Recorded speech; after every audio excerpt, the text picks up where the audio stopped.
If you have any questions, there is a little speech bubble in that line as well. You can click on it and ask the question, but you can also send them afterwards to me, and I'll send an email to everybody with all the questions and answers about the units.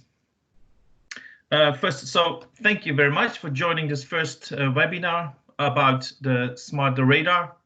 Like we said on the invitation, we wanted to present this at WIOG, but yeah, well, we're stuck now for me in the beautiful house in the surroundings of the Hakirimata Ranges. But for anyone out there in the city, well, tough. We'll start with the beginning.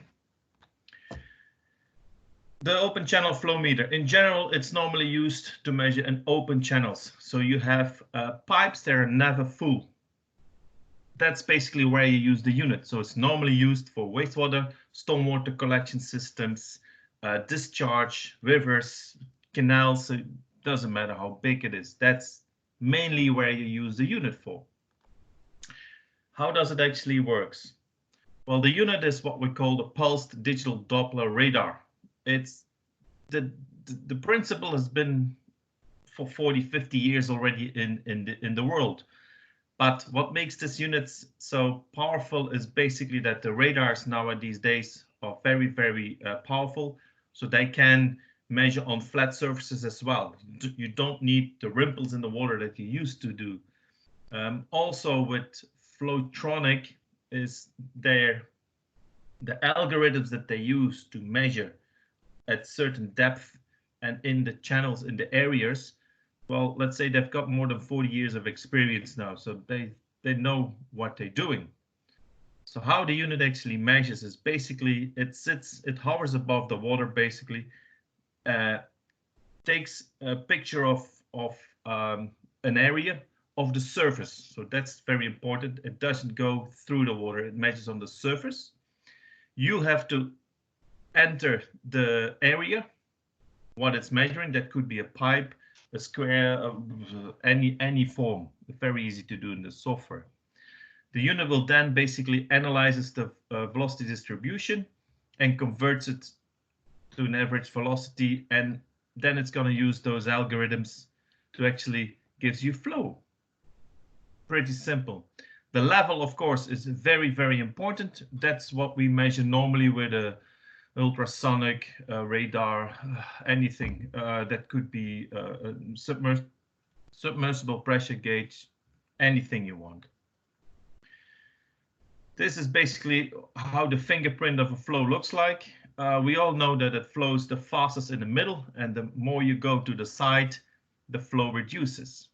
Of course, the unit takes that into account when it measures the flow. It's not rocket science, but yeah, it's pretty neat. Here we can see, I'm just gonna see if we can do stop the laser pointer, because otherwise I can't print. This is basically an animation of where you see how the ultrasonic level sensor, how the unit works.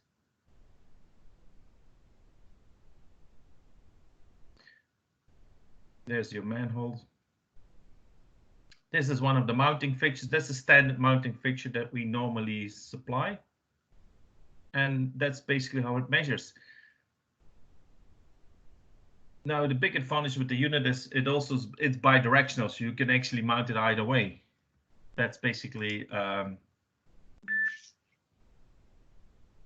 that's the big advantage of the unit.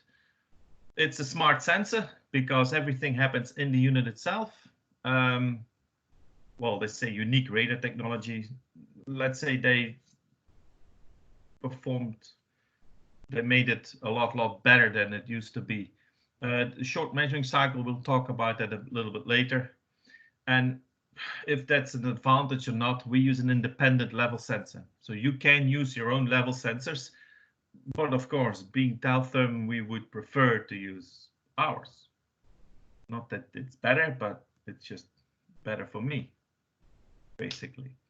Now, this is a little bit for the geekies amongst us, how it actually works internally. So the Raven Eye basically gets a level sensor, the data from the level sensor, gives the raw velocity, uses then an algorithm to give you an average velocity.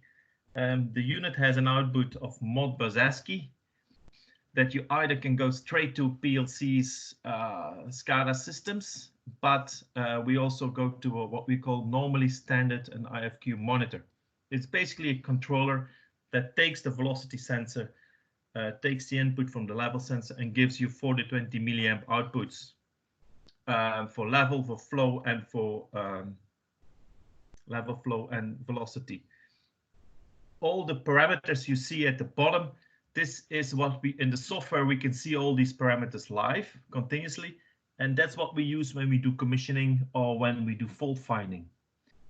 That's also where we can, let's say, tune the signal. So if we have some obstructions on the side, or the unit, it's not that nice on one part of the pipe and the other part, we can phase things out, make it a little bit nicer so it's easier for the unit to see. Now your measurement cycle, it takes about 25 seconds in total. The main important thing is that we take about 33,000 points for each measuring cycle. What the unit actually does, it basically tries to create a Gaussian curve. For the ones that doesn't know, a Gaussian curve is basically like where the velocity of the flow is. You basically see like a cone shape graph. What we try to see when we do commissioning is we try to see a flat line, the curve, and then a flat line again, where that would be the ideal situation, because then we know the unit is solely focused on what it sees and the flow is nice, so there's no swirls and no disturbances in there. And that's basically what we see. So the unit takes those measurements, everything that doesn't, where the unit can't create that curve, it will chuck out. That's normally the wall, rocks, cables swinging by, whatever. If it picks that up, it just throws that out, so you don't see funny readings. It always tries to make those curves.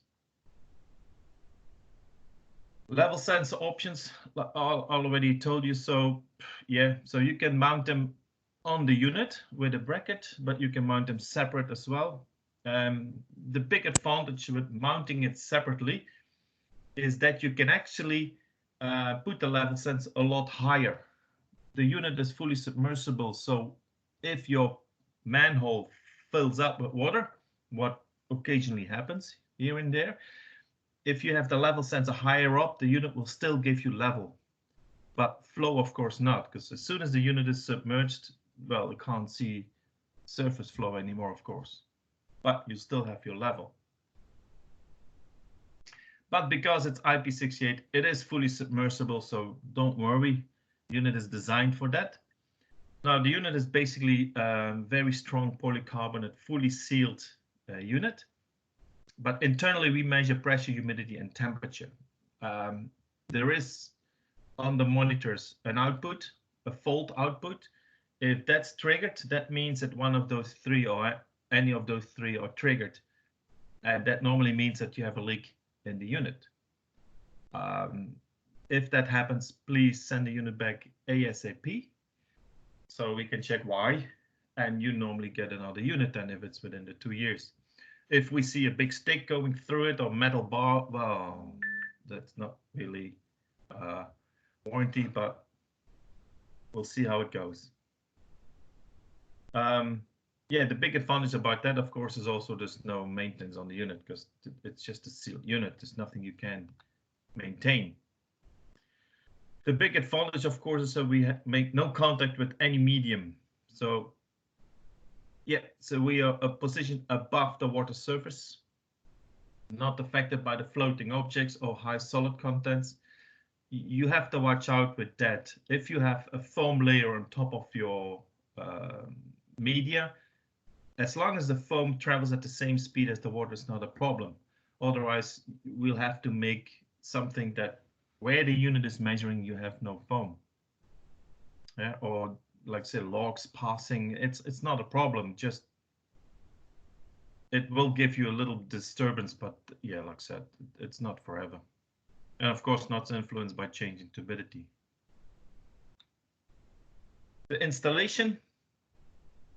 The good thing is that you don't have to stand in the shit to actually install it. The unit is installed above the water, so you normally mount it on the side of the wall or at the top. It's really flexible. So what we normally supply is what you see on this picture is a ball joint with a fixture and a mounting, and you can mount it anywhere you want, basically, as long as the unit sees the water. No side calibration required. Well, the unit is calibrated when it leaves the factory. So the velocity with a velocity sent unit, we can do with a portable velocity meter a verification on site. Anyone can do that basically. And in the software, you can then implement the values and the unit will take that into account. That's like a verification. But yeah. Mounting accessories. So the top left one, this one here, that's the one that we standard supply with the units.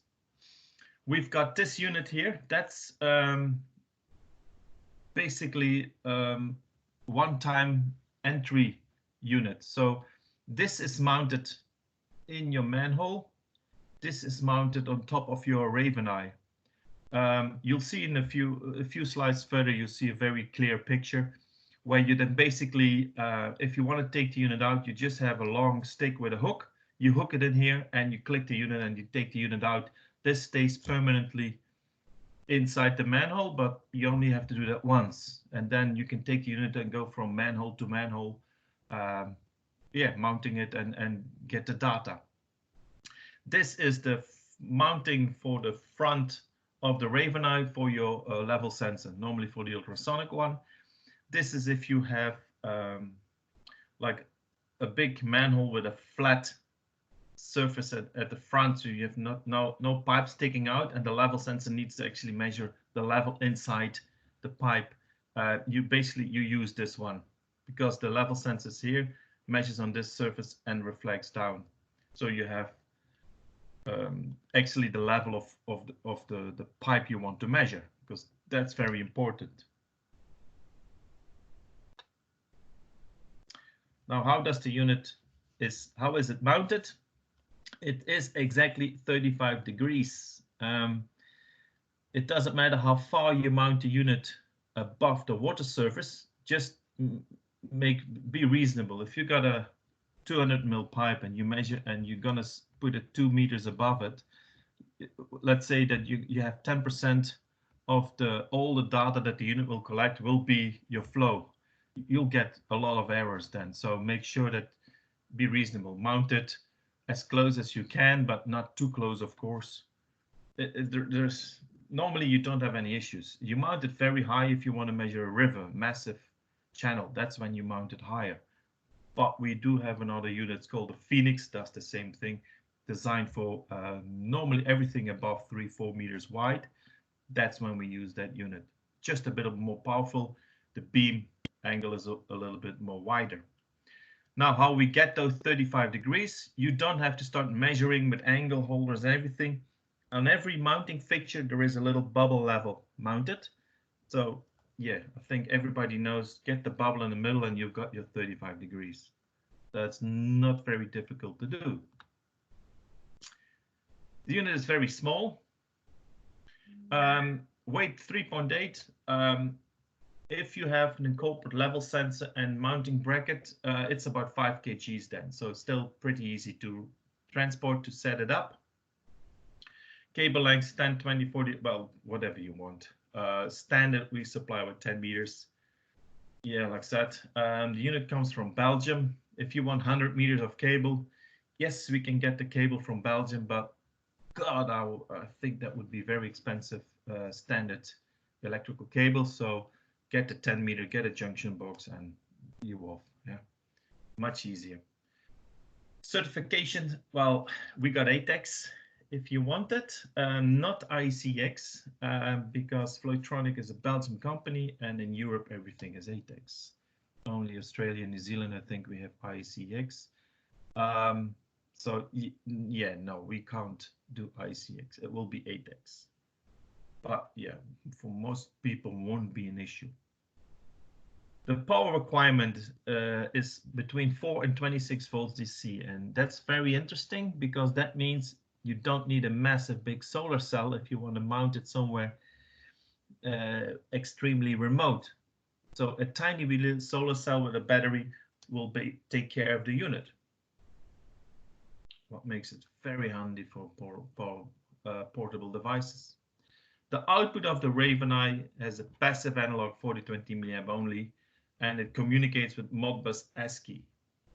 They are looking into it to make the unit Modbus RTU as well, but that will be for later.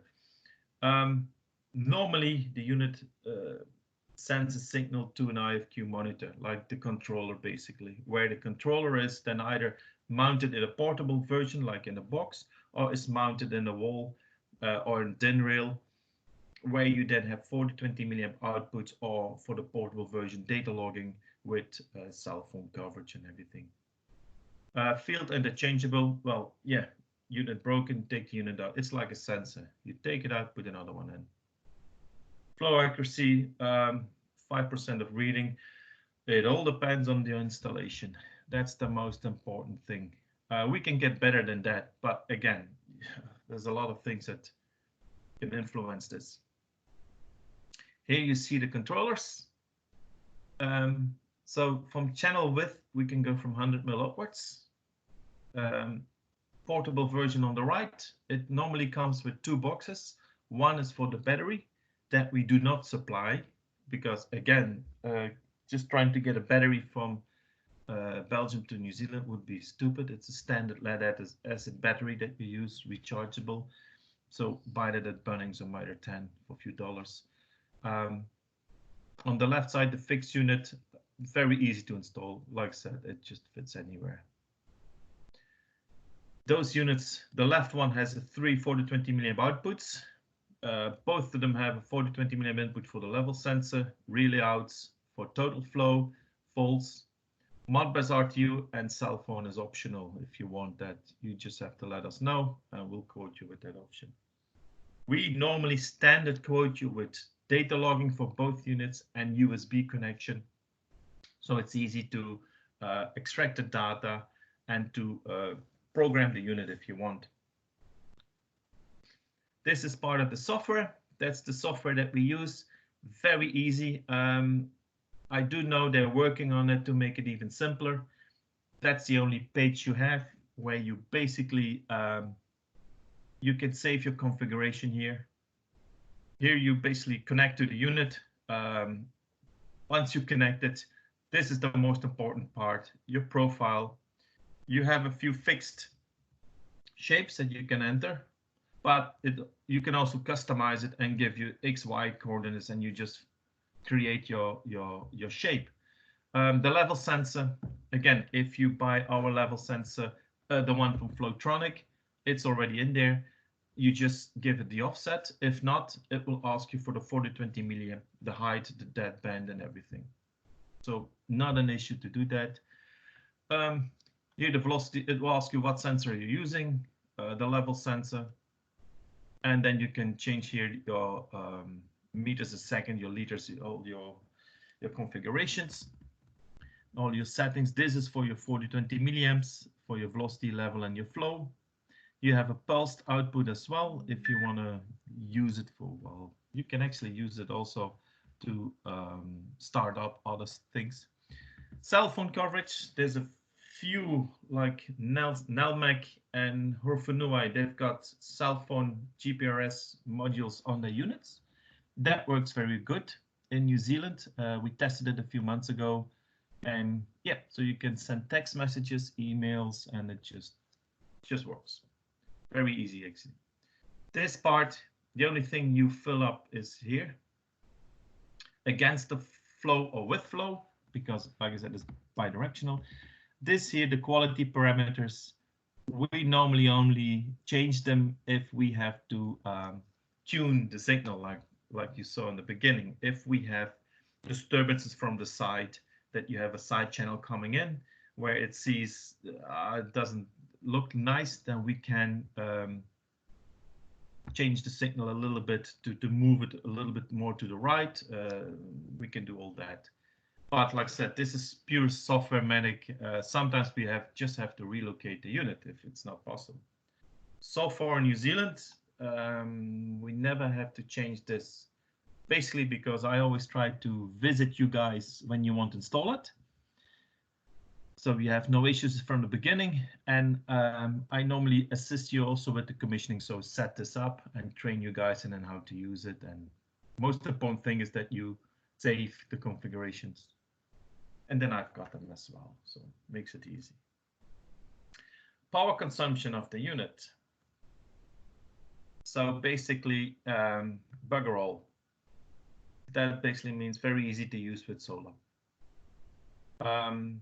So the unit, you can use a standard little 2832 amp hour battery easily. That lasts for months and months and months. If you want to take measurements, let's say every 5 minutes.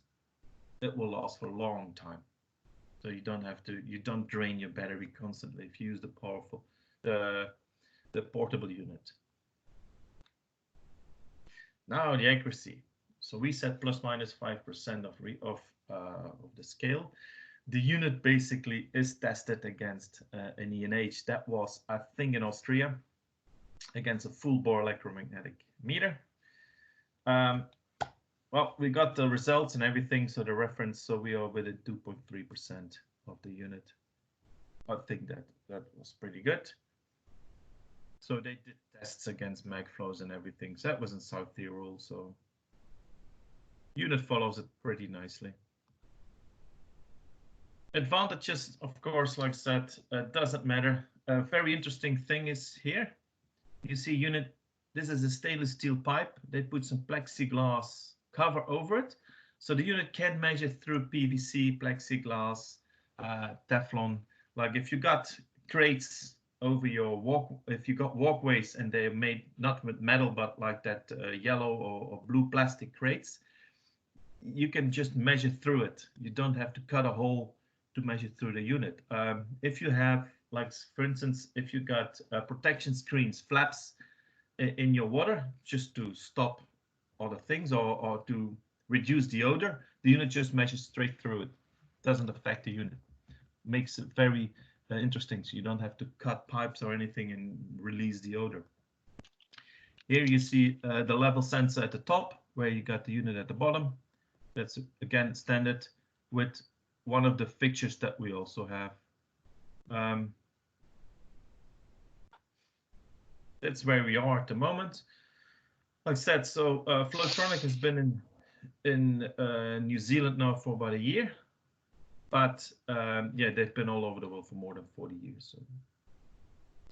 Especially in the US, they're very well. Of course, in Europe, because they're from Belgium. So if you don't know where Belgium is, where the dot is, that's Belgium. Yeah, the dot is the size of Belgium, so it's just tiny, wee little small country.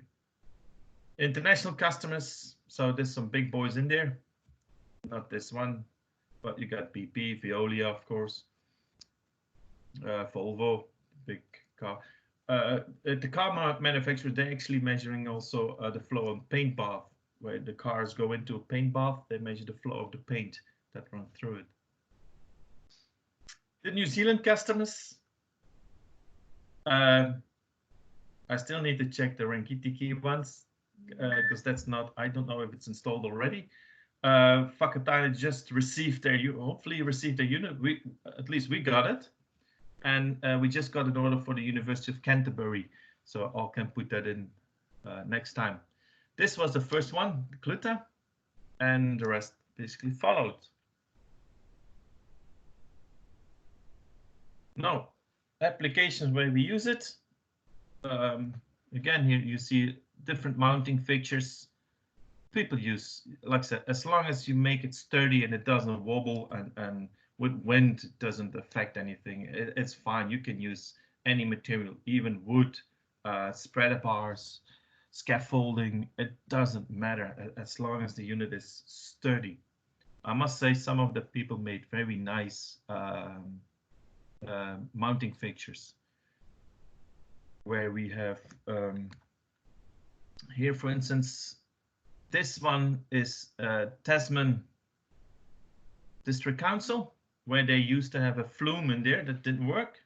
Well, the flume, the difference in height was not enough for the flume to actually record anything. So what we did is the unit is actually measuring this way. The flow is also that way, and yeah, it works fine. So we had a nice flat line, big cone, and another flat line. Here you see unit. Here's a metal crate. This is Hastings, the Clive wastewater treatment plant, where you got the inlet here. It's that way, inlet of the raw sewage coming in. So this is about 1 meter square. The reason why I took this picture is because they made a long pole. It's about 2 meters long with a chain, and yeah, the unit is mounted at the bottom. So if they want to take the unit out, they just have to unhook the pole, the beam at the top, and just take the unit out.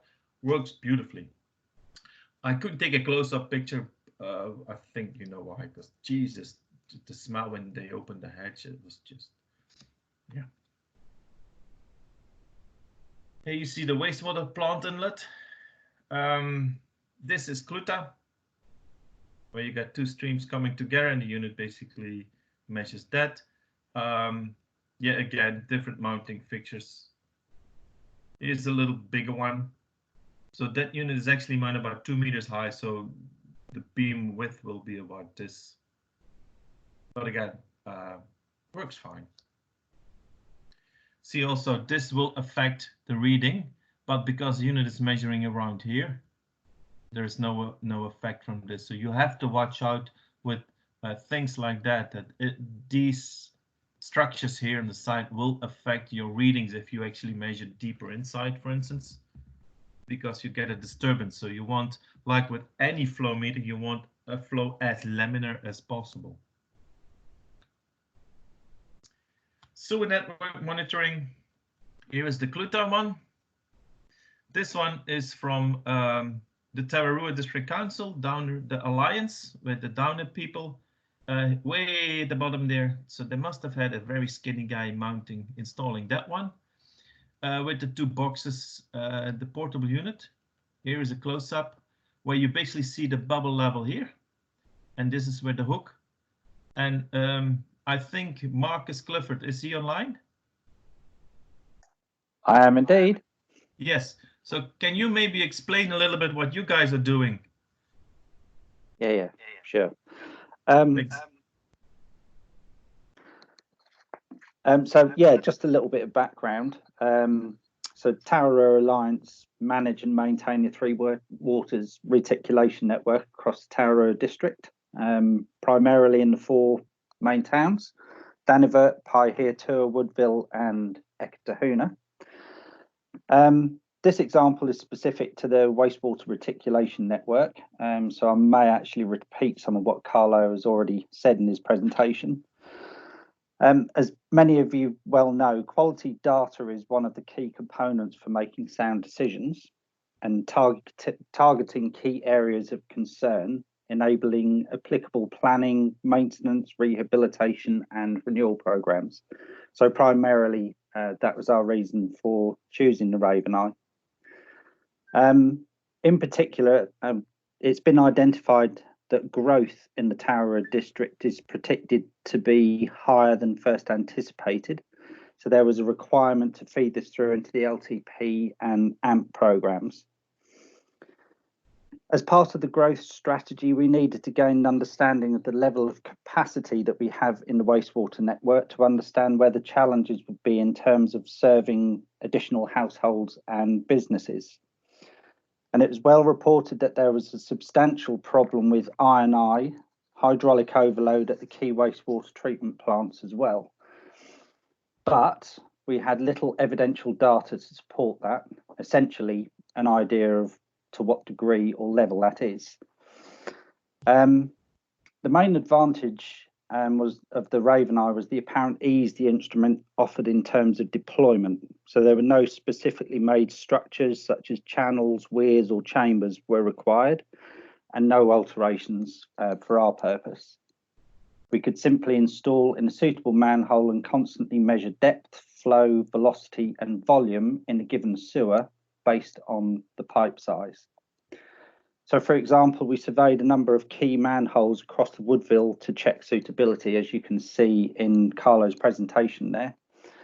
And we broke down the network into catchment areas. And that way we could gain an understanding of which, if any of the catchments were worse than another. This way we could potentially focus on the worst and carry out further investigation.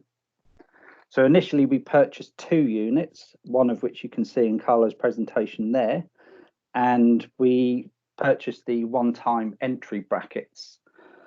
So we could deploy them in various locations rather than being fixed and permanent. The installation was very straightforward. So the skinny person that Carlo was talking about was me. Essentially, we didn't need any specific engineers or anything like that. The installation is very simple, and it's a case of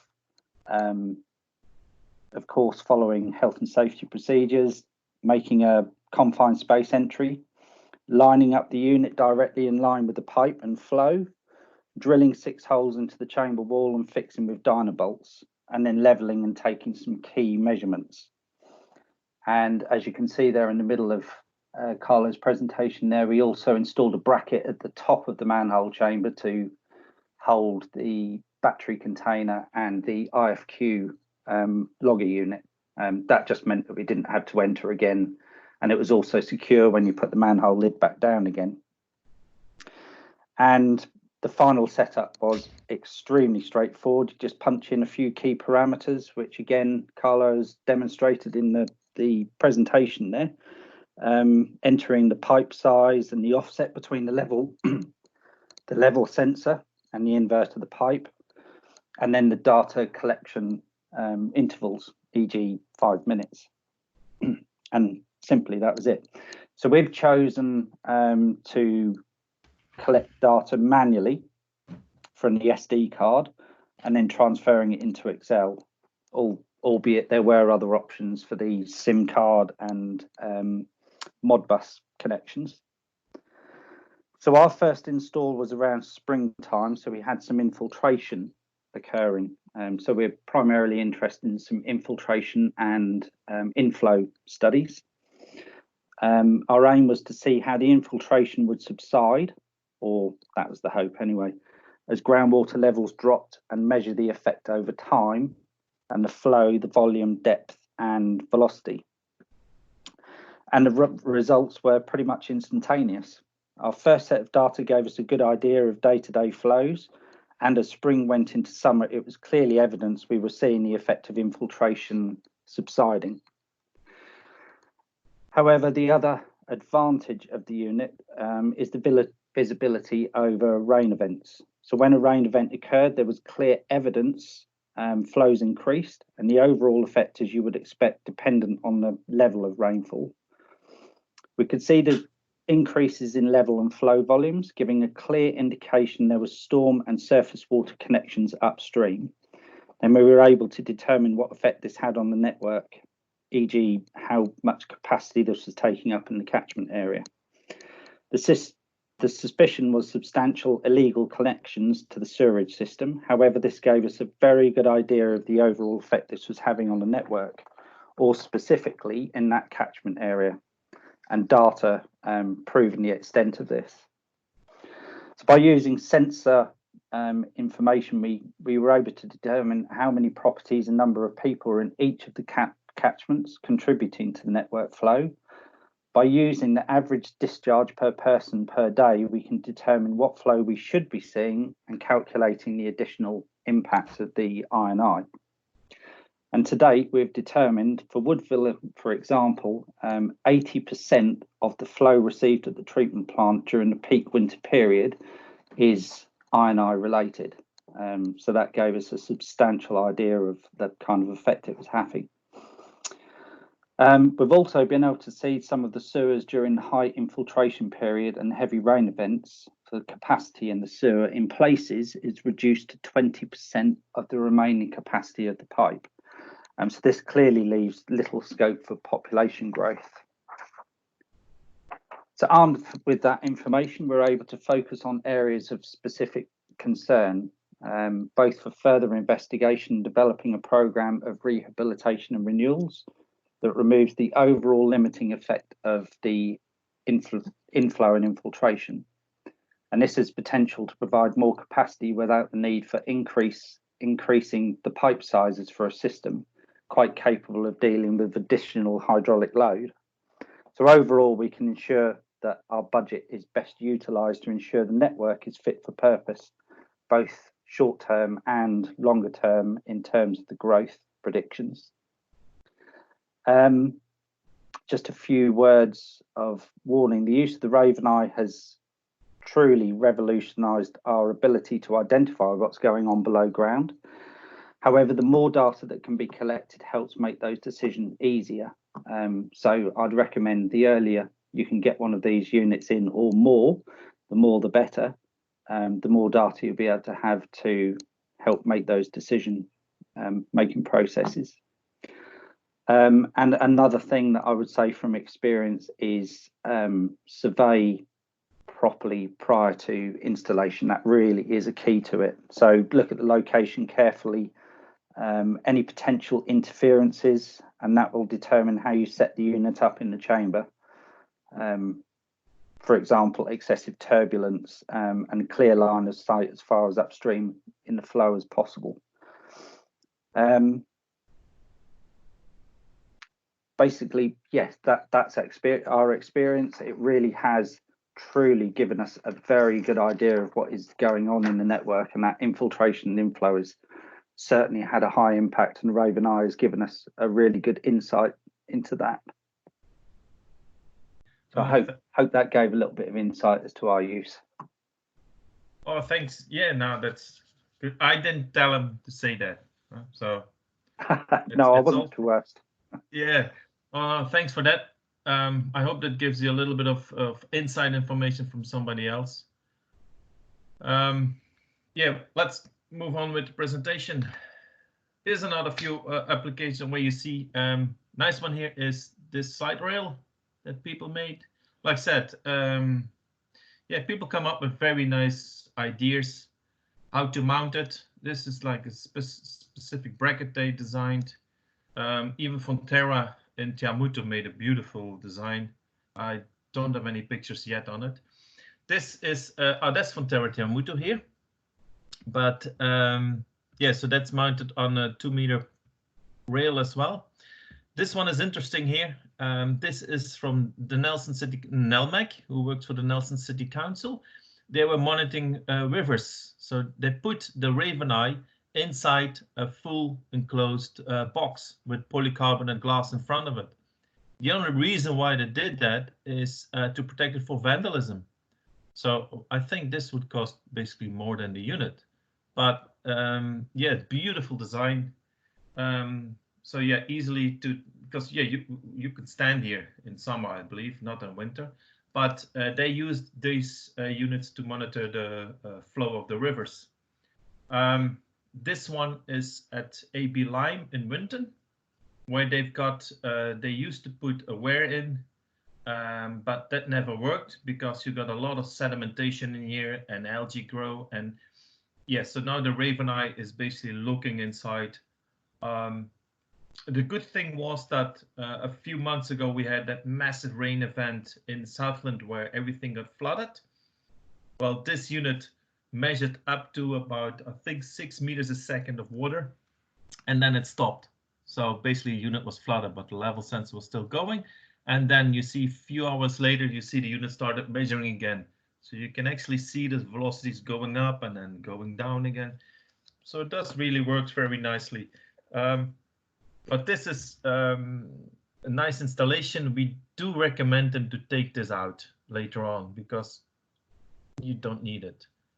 It's crap. Here is on a big channel. The unit only measures a small spot here, but it's probably just for reference what they want to measure. Yeah, it depends on basically what you want to do. Now, what are the advantages that we have against a Doppler unit? For the people that don't know, the Doppler unit is the one that sits at the bottom of a pipe, measures upwards. So we do have a Doppler as well. It's called the Beluga. But yeah, we only use it in certain cases.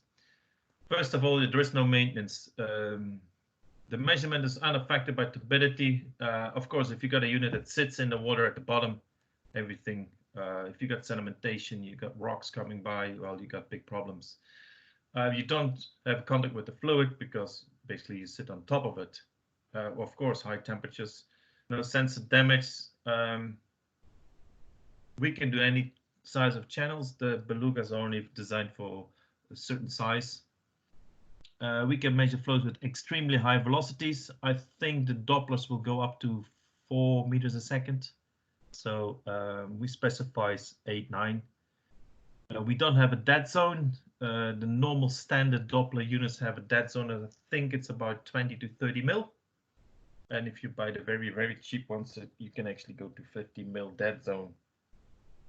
Well, low total cost of ownership. I think it's for both units. I think a big question what most people have is what's the price of the unit? I can tell you that you look at around $22,000 to $25,000 for the unit with the level sensor, with the mounting fixture, basically everything included. That's basically what the price is of the unit, between 22 and 25. I think it's more around the 22, 23, but at the moment we have to check because the euro is not very helpful at the moment. So yeah, and it doesn't matter if you take the fixed or the portable version, then it's about the same. Against the flume, well, I think accuracy is better. We have no abrasion happening, so, and that's over time, over long time then. It's not based on an exponential equation. A lot of people think also with a flume they can just make their own and put a level sensor on it. No, you can't, not really, because yeah, those equations are not are not simple. We do not have a pressure drop, of course, because we don't have we don't decrease the size. No civil engineering cost, and that's the biggest one that we have. We don't have to dig holes, or we just have to bolt it to the wall. That's basically all we need to do. And we can measure bidirectional, left, right. Also, the range of the unit. It doesn't matter if you measure low flow or high flow. While a flume, we have a few customers, they have flumes. They installed them years and years and years ago. They were fine, but of course more people came in and flume not suitable anymore, and they basically have to take it out and put a bigger one in. What would cost them a lot more than just put a Raven eye in there. Take it out and put a Raven eye in there, or see if you can still use the flume. But yeah, we recommend to take all the restrictions out because that will just influence the flows. More products that are coming. Well, we're looking at the dual configuration, so we can put in 2 Raven eyes, or what we have, the Raven eye and the Doppler at the bottom. Basically, what will happen is the Raven eye will measure the low flows until the pipe is, let's say, half full, and then the unit will switch to the unit that measures from the bottom. Things like that. So, or we have 2 Raven eyes, or whatever, 2 channel. Another product that we are going to introduce is the Torpy Mag. It's a multi-point hot tap removal insertion mag flow meter. Basically, this is for large pipes. Let's say above 3, 4, 500, 6, 8, 900. The bigger you go, the easier it gets. This we don't need to cut the pipe, just need to drill a hole, tap the unit. Installation costs, again, extremely low. accuracy less than 1%. This is not for raw sewage. Yes, this is for cleanish water, filtered wastewater. That's where we can use the unit. Very, very accurate. Price-wise, you look about 5 times the price of a standard mag flow meter. But like I said, if you got a 800 mil pipe, you don't have to cut it. So, but that's for next time. So everybody, I would like to thank you for this first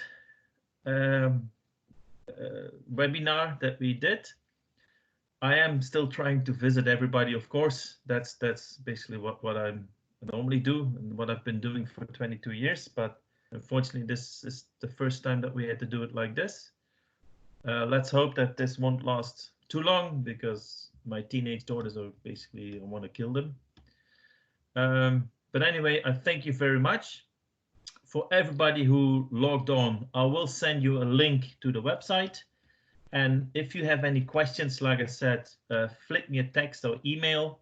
I'll send you the answers later today or tomorrow to everybody with all the questions and answers that came up. And if you want to see me, well, you're going to have to wait a few weeks, unfortunately, because we can't do it like that. So anyway, thank you very much, and I'll see you next time.